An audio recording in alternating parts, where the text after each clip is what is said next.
కూడా ఇచ్చి మిమ్మల్ని ఆదుకుంటానని చెప్పి కూడా నేను మీకు తెలియజేస్తున్నా.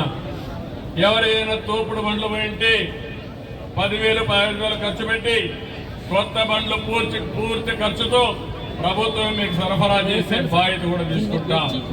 అది కూడా ఆధునికమైన బండ్లని మీకు ఇప్పించే బాధ్యత మాది. ఒక పైసా ఖర్చు లేకుండా కొంత ఖర్చులకు డబ్బులు ఇచ్చి కొత్త బండి తోపుడు బండ్లు ఇప్పించే బాధ్యత కూడా తీసుకుంటాం. ఎక్కడన్నా కానీ ఆటో రిక్షాలు కానీ ఇలా చేసే బాధ్యత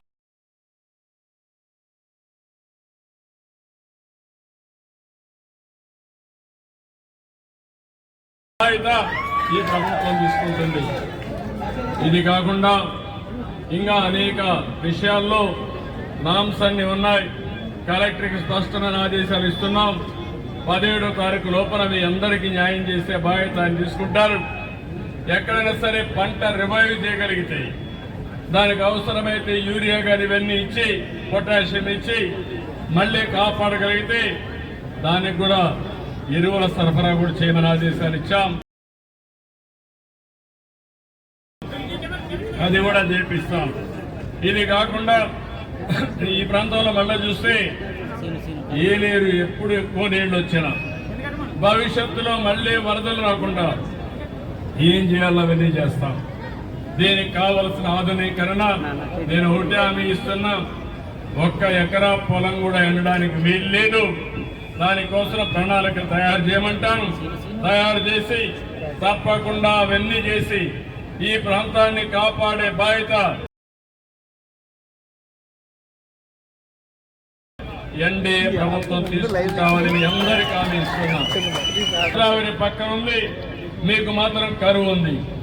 అందుకే నేను ఆలోచించి పురుషోత్తపట్నం కూడా లిఫ్ట్ ఇరిగేషన్ పెట్టాం. పోలవరం పూర్తయ్యే లోపల పురుషోత్తపట్నం ద్వారా నీళ్లు ఇవ్వగలిగితే నేరుగా నీళ్లన్నీ ఏలేరు కూడా ఫుల్ చేసి తద్వారా నీళ్లు ఇచ్చే పరిస్థితి వస్తుందని ఆ రోజు మనం కార్యక్రమానికి శ్రీకారం చుట్టాం. కానీ ఈరోజు ఆ ప్రాజెక్ట్ని కాపాడుకుంటూనే ఈ ప్రాంతంలో సాగునీరు ఇవ్వాల్సిన బాధ్యత ఈ ప్రభుత్వానికి ఉంది. దానికి కూడా శ్రీకారం చుడతామని తెలియజేస్తూ ఏదేమైనా మీ కష్టాలన్నీ చూశాను. చాలా బాధేస్తుంది.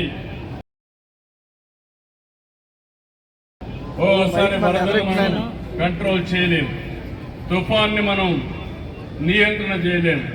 కానీ తుఫాన్ వచ్చినప్పుడు మానవతా దృక్పథంతో ప్రభుత్వం పనిచేయాల్సిన అవసరం ఉంది. అందుకే ఎవ్వరికి ఇబ్బంది జరగకుండా ఏమేం చేయగలుగుతాం అన్ని చర్యలు తీసుకున్నాం.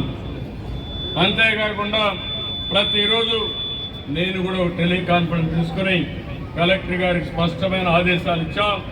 కలెక్టర్లు అందరూ కూడా ఒకరని చెప్పను కానీ ఇక్కడ షణ్మోహన్ ఉన్నారు, అందరూ కలెక్టర్లు రాత్రి పగళ్ళు పనిచేశారు. ఎక్కడ కూడా ఎవ్వరికి ఇబ్బంది లేకుండా చేశారు. ఎప్పుడైనా సరే మంచి చేసిన వాళ్ళని మనం కూడా అభినందించాలి. అటు రాజకీయ నాయకులు, ప్రజాప్రతినిధులు, ఇంకో పక్క అధికార యంత్రాంగం సమర్థవంతంగా పనిచేసింది కాబట్టి మీకు కొంతవరకు ఇబ్బందులు తగ్గాయి. ఇది మనం అందరం గుర్తుపెట్టుకొని ఎప్పుడు కూడా ఎన్డీఏ ప్రభుత్వం, నేను కానీ మా మిత్రుడు పవన్ కళ్యాణ్ గారు కానీ బీజేపీ కానీ ఒక బాధ్యత కలిగిన ప్రభుత్వాన్ని ఇస్తాం. జవాబుదారీతనంతో ముందుకు పోతాం. ప్రజాహితం కోసం పనిచేస్తాం.